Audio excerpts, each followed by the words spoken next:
sadum yang udah lama, udah punah, kita repro kembali dengan warna yang lebih fashion dan warna alami. Terus tuh macam-macam Teo.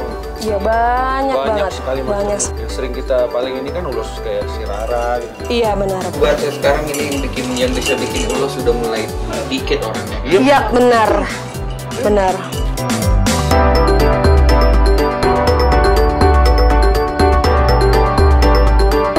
Selama ini kan ulos identik dengan itu, padahal sebenarnya kan kayak warna juga kan? Iya, benar-benar.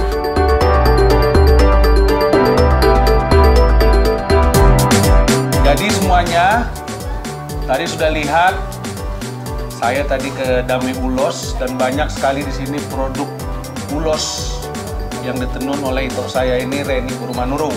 Oh, lihat itu. Jadi untuk semua anak muda, ayo kita lestarikan budaya kita. Makin banyak lagi yang suka dengan ulos, kita bangga dengan budaya kita sendiri. Horas!